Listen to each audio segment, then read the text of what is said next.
Welcome to an episode of Need to Know Economics, where we cover anything economics, technology, history, and politics. Today's episode is a part of our educational playlist where we tackle money. We recently covered what is money, but today we're going to tackle how money is created. Make sure you smash the like button and share this video if you like this type of content.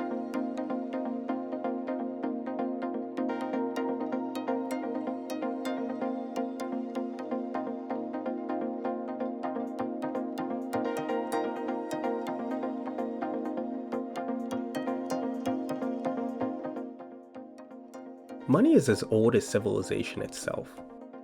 But in this video, we're going to start with the founding of the United States, since it is the world reserve currency. The creation of money has been largely misunderstood, and has been a deep battle since the United States founding. But the root of the debate behind the creation of money is between two separate agendas. The hard money ideology, mostly led by classes of aristocrats and fascists, and the free money ideology, mostly led by the people and democratic populists. The hard money ideology believes money should only be created by the private banking system and limited based on fixed price assets to protect the establishment's wealth from democracy and governments. You may see these ideologies being promoted by people pushing either the gold standard or Bitcoin being a fixed global reserve asset. The free money ideology believes money should be dynamic and allowed to be created by governments to overcome the challenges society and the masses face. You may see these ideologies being pushed by supporters of either fiat money, MMT, or historical figures such as Jennings Bryant. Today we live in a mix of both of these ideologies, but let's take a step back and look at how we got here from the beginning. Following 1776, most money was created by the private banking system, and some money was minted by individual states during the Articles of Confederation when there was no federal government. This system was extremely confusing, having multiple currencies, multiple exchanges, and no unified system. So following the federal government's establishment, the United States minted its own currency in 1792 under the Coinage Act backed by silver, gold, and Spanish dollars. This allowed the government to deficit spend to create money to compete with the private banking system who was issuing private banknotes. As we discussed in our first video on whether America is capitalist or socialist, this system was brought to a halt by a hard money ideologue and former president by the name of Andrew Jackson. Jackson had a hatred of government banks and thought that the United States government should pay off all of its debt and ran on that message as president. Jackson successfully paid off all the United States debt and created a depression and a nationwide coin shortage shortly following. On top of that, Jackson switched the United States from a silver-favored system to a scarce gold-favored system, which gave control to the global banking system, pushing a gold standard to protect its own wealth. This hard money policy led to limited opportunity, limited money, and led many Americans to create their own money to trade goods, such as hard times tokens, mocking Jackson. This also led many Americans out west in search of gold as opportunity and wealth. This hard money system led to a period of depression and economic suffering that led to the tensions of a civil war.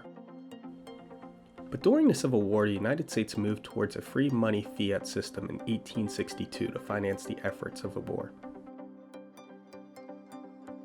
This fiat money was known as Greenback dollars, which was legal tender to the United States government during the war. This fiat system didn't last long though, as the global hard money and conservative interests fought back to suspend fiat and silver as legal tender in the Coinage Act of 1873, which officially brought on the gold standard to the United States.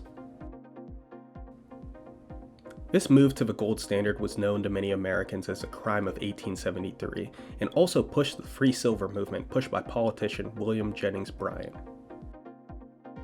Over the next decades, this hard money gold standard only allowed strict money creation by private banks to protect the wealth of aristocrats, and didn't allow democratic policies to create money for everyday Americans.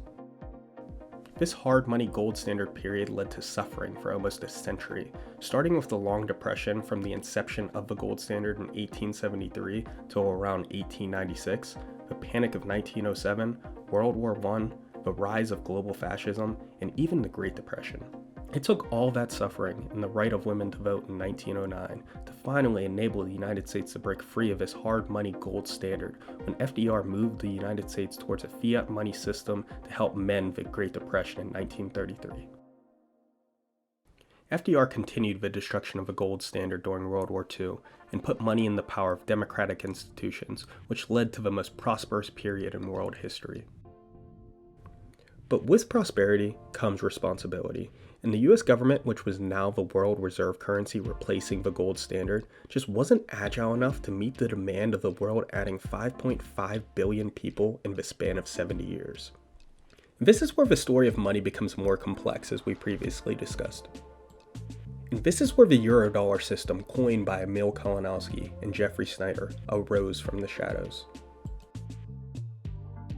This Eurodollar system allowed global private banks to rise back again, to outcreate the fiat money created by governments during this rapid period of growth and prosperity, but no longer were these banks backed by the gold standard, but they were backed by the same fiat-based dollar system they were outcreating in the first place, through reserves.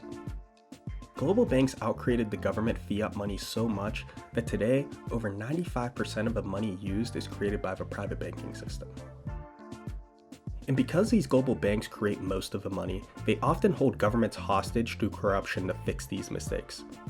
Even in instances like 2008, where the global financial system collapsed on itself by creating trillions in worthless mortgages, the entire global financial system was so dependent on the private banking money creation that it needed bailout. But on top of that, it needed the Federal Reserve to create dollar fiat money-based system known as reserves to allow the banks to keep credit and loan growth expansion to push up the global aristocrats' wealth still.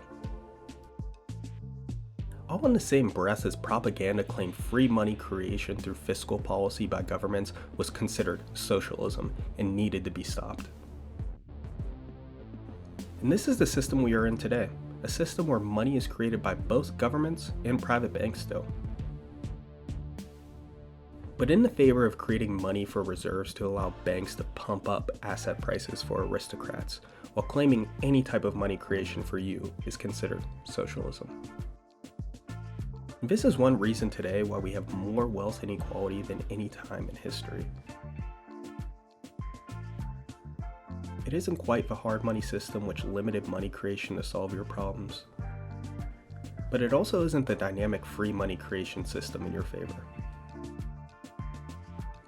It's sadly kind of a mix of both, and a free money system for aristocrats and hard money system for you.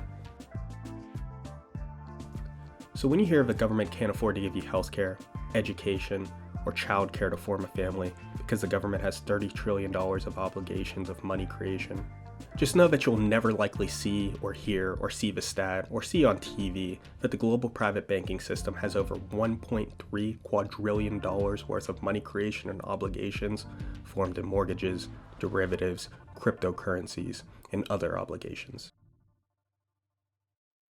We also created a Patreon to support us in making this type of content.